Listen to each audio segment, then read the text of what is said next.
तो स्टूडेंट्स, आज हम पढ़ने वाले हैं कक्षा 7वीं का विज्ञान विषय का अध्याय 2। अध्याय का नाम है जल।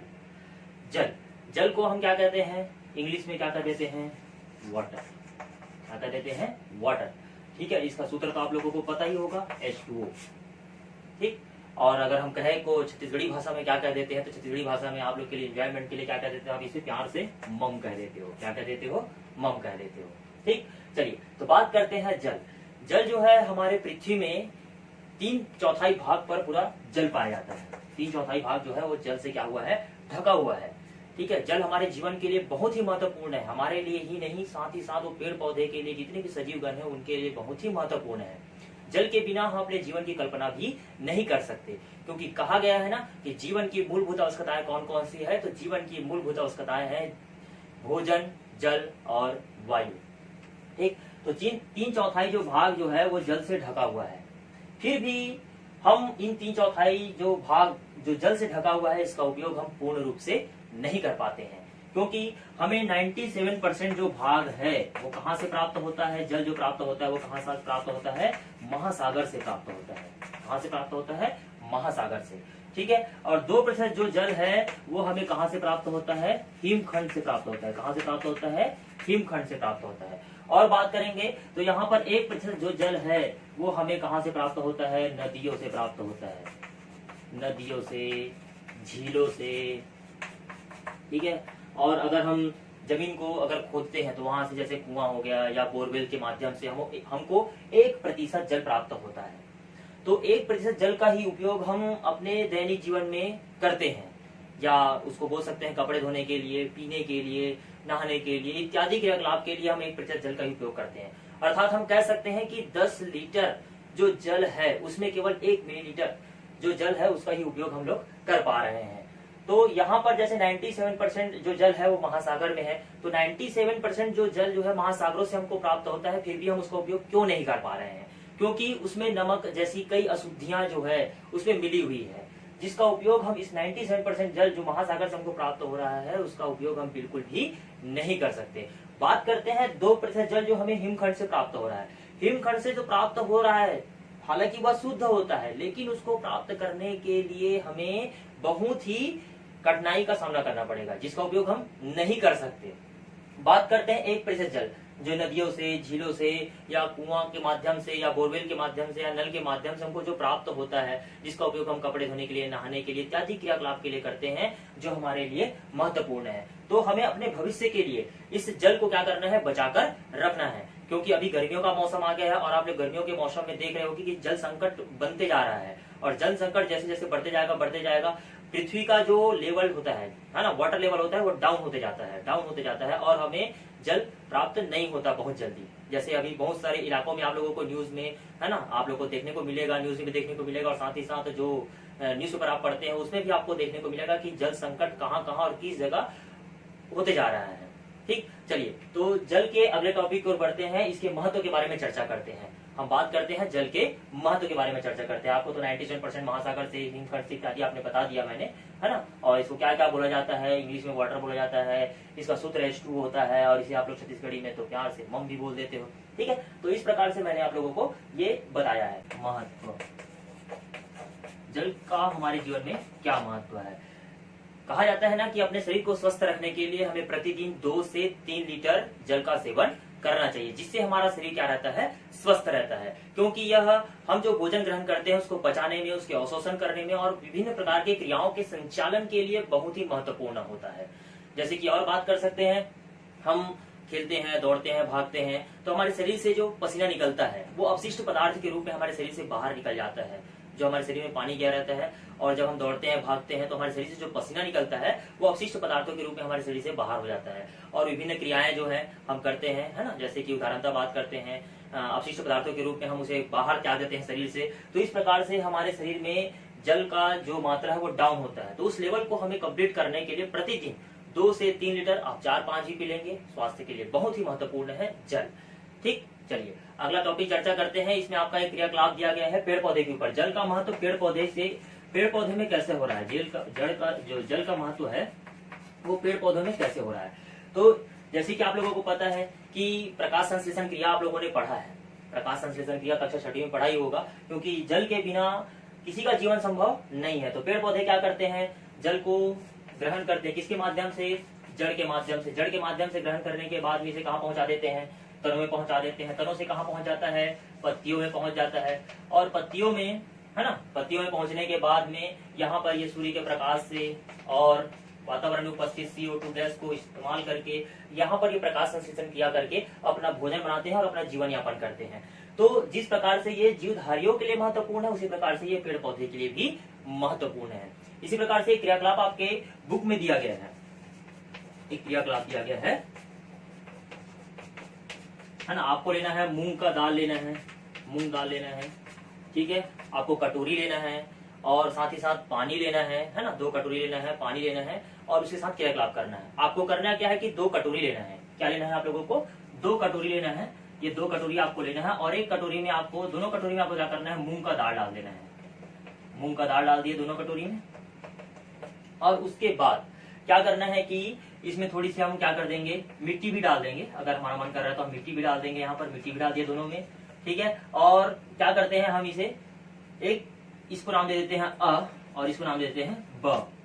एक को हम क्या करते हैं, पानी देते हैं, ठीक है, क्योंकि हम कौन सा अध्याय पढ़ रहे हैं, जल। तो इसी के ऊपर प्रैक्टिकल है, इसीलिए हम क्या करते हैं, अ नंबर कटोरी जो है उसमें क्या करते हैं, प्रतिदिन क्या करते हैं, हम इसमें पानी डालते जाते हैं। और ब नंबर की कटोरी में जो हमने मूंग दाल डाला था और साथ ही साथ या मूंग के बीज डाले थे, है ना, और उसमें जो मिट्टी डाला था उसको हम पानी नहीं देते हैं। आप कुछ दिनों पश्चात देखेंगे कि जो अ नंबर का जो कटोरी के अंदर जो मूंग के बीज हैं, है ना, और साथ ही साथ उसमें जो मिट्टी डला हुआ है वो पानी को अवशोषित करेगा, जड़ भी उसको अवशोषित करेगा और धीरे धीरे इसमें से क्या निकलना शुरू हो जाएगा, इसके छोटे छोटे नन्हे पौधे निकलना शुरू हो जाएंगे, ठीक है। बीज से अंकुरित होकर पौधे निकलना शुरू हो जाएंगे। लेकिन ब नंबर में ऐसा बिल्कुल भी होने वाला नहीं है। तो जिस प्रकार से हमारे जीवन में जल महत्वपूर्ण भूमिका अदा करता है, उसी प्रकार से ये पेड़ पौधे के लिए भी बहुत ही महत्वपूर्ण भूमिका अदा करता है, ठीक। तो अगला टॉपिक, चलिए अगले टॉपिक के ऊपर चर्चा करते हैं। अगला टॉपिक जो है वो पेयजल।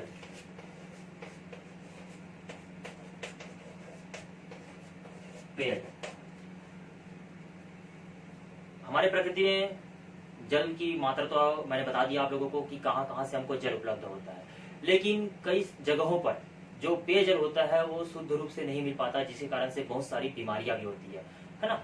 जल तो हमारे जीवन के लिए महत्वपूर्ण है, लेकिन अगर हम कहीं दूषित जल पी लेते हैं तो हमारे जीवन के लिए भी हानिकारक हो सकता है ना। लेकिन इस जल को शुद्ध करने के लिए बहुत सारे जो सरकारी गैर सरकारी जो संस्थाएं हैं उसे प्रयासरत है कि हम जल को शुद्धिकरण करके लोगों तक कैसे पहुंचाएं, ठीक है। तो सबसे अच्छा एग्जाम्पल ये है कि आपके घर में जो भी पानी आ रहा है, जल आ रहा है, आपके पास बड़ी सुविधा उपलब्ध नहीं है, तो आप जल को शुद्धिकरण कैसे करेंगे। तो जल को शुद्धिकरण करने के लिए सबसे पहले आप क्या करेंगे, उसको पेयजल बनाने के लिए आप सर्वप्रथम उपयोग कर सकते हैं। बढ़िया मस्त आप घर में गैस चूल्हा जलाइए, उसके ऊपर एक छोटे से पात्र को रखिए, उसमें पानी डालिए और उसे क्या कर दीजिए, उबाल दीजिए। तो पहला नंबर क्या हो गया, उबाल कर, ठीक है। जल को उबाल कर हम क्या कर सकते हैं, शुद्ध कर सकते हैं, जिससे वो कीटाणु रहित हो जाता है, ठीक है। आपके सामने अगर आपके पास और कोई दूसरी सुविधा उपलब्ध है तो आप क्या कर सकते हो, वहां पर आप सिरेमिक कैंडल युक्त फिल्टर पेपर का भी उपयोग कर सकते हो। सिरेमिक कैंडल युक्त फिल्टर पेपर,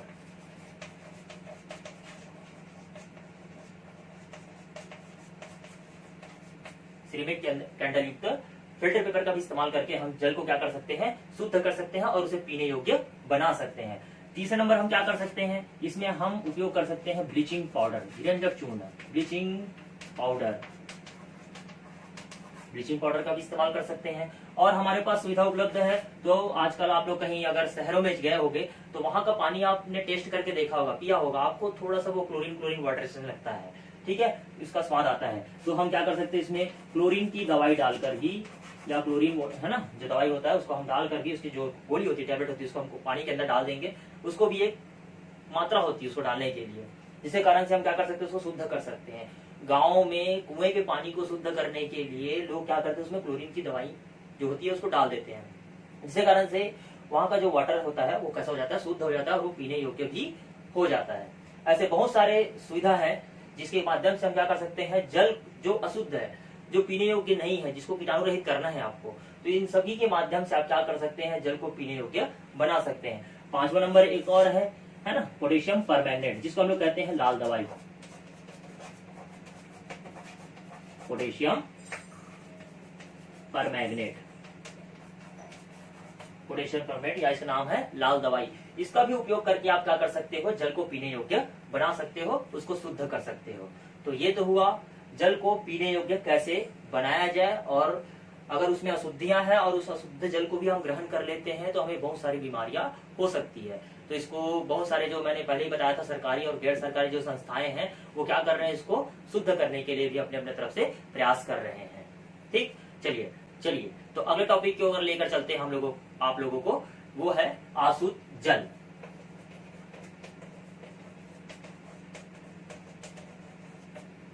अशुद्ध जल जो होता है वो जल का शुद्धतम रूप होता है, जिसे प्रयोगशाला में प्रयोगों के लिए उपयोग किया जाता है, क्योंकि ये जल का शुद्धतम रूप है। और ऐसे शुद्धतम रूप का अगर हम प्रयोगशालाओं में प्रयोगों के लिए करेंगे, तो कोई भी प्रयोग कर रहा है उसमें हमको जल मिलाना है, तो उसमें थोड़ी भी अशुद्धियां नहीं रहेगी, तो परीक्षण जो करेंगे उसका परिणाम जो होगा वो सर्वथा 100% होगा, सत्य होगा। ठीक है, तो अशुद्ध जल, तो इस अशुद्ध जल को हम कैसे तैयार करते हैं? प्रयोगशाला में प्रयोग करने के लिए अशुद्ध जल का इस्तेमाल किया जा रहा है, तो इसको हम अशुद्ध जल को तैयार कैसे करेंगे? इसको हम अपने घर में भी एक प्रयोग के माध्यम से तैयार कर सकते हैं। सभी लोग अभी लॉकडाउन में सब अपने अपने घर पे हो, बढ़िया मस्त, अभी जो प्रयोग बता रहा हूँ अशुद्ध जल कैसे तैयार करते हैं उसे बिल्कुल एक बार आजमा के और करके देखिए, क्योंकि अभी नौटप्पा भी चल रहा है और बहुत तेज गर्मी भी है। तो आप अशुद्ध जल तैयार करोगे, बहुत आसानी से अशुद्ध जल तैयार होगा, आप आसानी से सीख भी सकते हो और इस प्रयोग को जान भी सकते हो। ठीक है, तो चलिए बात करते हैं। सर्वप्रथम आपको लेना है क्या लेना है, धातु का पात्र लेना है। सर्वप्रथम आपको एक धातु का पात्र लेना है। धातु का पात्र ले लिया आप लोगों ने, और धातु का पात्र लेने के बाद में आपको क्या करना है, इसके बीच में एक छोटी सी कटोरी रखनी है। ठीक है, जिसमें आप लोग अचार खाते हो। ठीक है, उस कटोरी को आपको क्या करना है, इसके बीचों बीच रख देना है। ये भी धातु का हो या कांच का भी रख सकते हो। ठीक है, इस बात का पूर्णतः ध्यान रखना। उसके बाद क्या करना है आप लोगों को, इसमें जल इस प्रकार से डालना है, इसमें जल इस प्रकार से डालना है कि ये कटोरी जो है वो तैरे ना। इस बात का बहुत ही महत्वपूर्ण रूप से ध्यान रखना है। ठीक है, ये कटोरी जो है वो तैरे ना। अब क्या करना है आपको, इसके बाद इसके ऊपर आपको एक पॉलीथीन लगा देना है, बांध देना है। ठीक है, लेकिन थोड़ा सा ढीले रूप में बांधना है इसको। ठीक है, एक ढीले रूप में इसको क्या कर देना, पॉलीथीन को इसके ऊपर, उस पात्र के ऊपर, धातु के पात्र के ऊपर बांध देना है। बांधने के बाद आपको क्या करना है, इसके बीच में एक क्या कर देना है, पत्थर रख देना है। ये बीच कटोरी दिख रहा है, कटोरी के सीध में ऊपर में बीचों बीच क्या कर देना है, आपको एक पत्थर रख देना है, और ये ऐसे दब जाना चाहिए, ऐसे दबा हुआ दिखाई देना चाहिए, ऐसे दब जाना चाहिए। थोड़ा सा ढीला बांधना, इसलिए बोला था मैंने, ये दब जाएगा। अब जो आपने जो ये प्रयोग के लिए जो उपकरण तैयार किया है, इसको ले जाकर आपको क्या कर देना है, धूप में क्या कर देना है, रख देना है।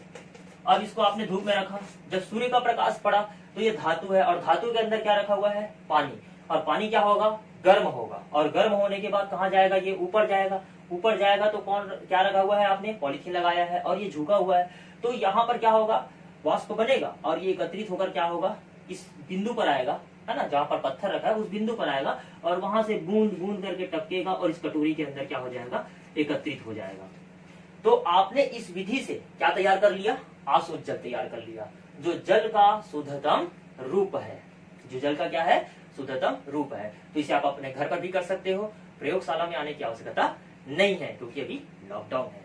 ठीक, चलिए तो बात करते हैं, आपको जितना भी टॉपिक आज मैंने पढ़ाया, ठीक है, कक्षा 7वीं के विद्यार्थी, आप लोगों को जितना भी टॉपिक इस जल के माध्यम से मैंने पढ़ाया कि जल को इंग्लिश में क्या कहते हैं, ठीक है, हिंदी में क्या कहते हैं, अपनी भाषा में क्या कहते हैं, साथ ही साथ मैंने बताया कि महासागरों में कितना प्रतिशत जल है, हिमखंड में कितना प्रतिशत जल है, और हम उसको पीने के लिए कितना प्रतिशत जल का उपयोग कर रहे हैं, है ना। उसके बाद मैंने आप लोगों को बताया कि हम जल हमारे जीवन के लिए किस प्रकार से महत्वपूर्ण है, साथ ही साथ पेड़ पौधे के लिए किस प्रकार से महत्वपूर्ण है, ये भी मैंने आप लोगों को बताया। इसके बाद मैंने आप लोगों को एक क्रियाकलाप भी बताया, 2 कटोरी और उसमें मूंग के बीज लेकर, है ना, वो प्रयोगशाला भी बताया आप लोगों को। उसके बाद फिर पेयजल हमारे जीवन के लिए कितना महत्वपूर्ण है, उसे हम कैसे शुद्ध कर सकते हैं, ये भी मैंने आप लोगों को बताया। और साथ ही साथ आज का एक लास्ट टॉपिक मैंने आप लोगों को बताया, अशुद्ध जल। ठीक है, तो इस प्रकार से 4 से 5 टॉपिक मैंने आप लोग को पढ़ाया है। इसे बिल्कुल आप एकदम आसानी से समझे भी होंगे, इसको समझे हो तो बिल्कुल उसी के आधार पर इसका क्वेश्चन भी दिया गया है, उस अध्याय में देखिएगा क्वेश्चन भी दिया गया है, उस क्वेश्चन को भी आप क्या करेंगे, हल करेंगे। और पिछले वीडियो में, ठीक है, आप मेरे लिंक पर जाओगे तो पिछले वीडियो में आप जरूर देखिएगा मैंने कैसे कैसे आप लोगों को कॉपी बनाना है, कक्षा 6वीं 7वीं 8वीं और 9वीं के विद्यार्थियों के लिए भी बताया है कि कॉपी आपको किस प्रकार से बनानी है, वो भी मैंने डिस्क्रिप्शन में दे दिया है। आप बिल्कुल उसको देख लीजिएगा, है ना, और समझ लीजिएगा और कॉपी बनाना भी स्टार्ट कर दीजिएगा। और जो भी होमवर्क मिल रहा है, सभी सब्जेक्ट का बोल रहा हूँ, केवल साइंस का नहीं, सभी सब्जेक्ट का, आप बिल्कुल उस होमवर्क को कीजिए। ये आपके लिए महत्वपूर्ण है ना, ताकि आप जब भी लॉकडाउन खुलता है या कोरोना वायरस जब भी हटेगा, जब भी हम स्कूल आएंगे, तो जो भी आपने पढ़ा है, सभी सब्जेक्ट का बात कर रहा हूं, जो भी आपने पढ़ा है उसको आपसे क्या किया जाएगा, रिटर्न लिया जाएगा। ठीक, आज के लिए इतना ही। अगले वीडियो में अगले टॉपिक के बारे में चर्चा करेंगे। धन्यवाद।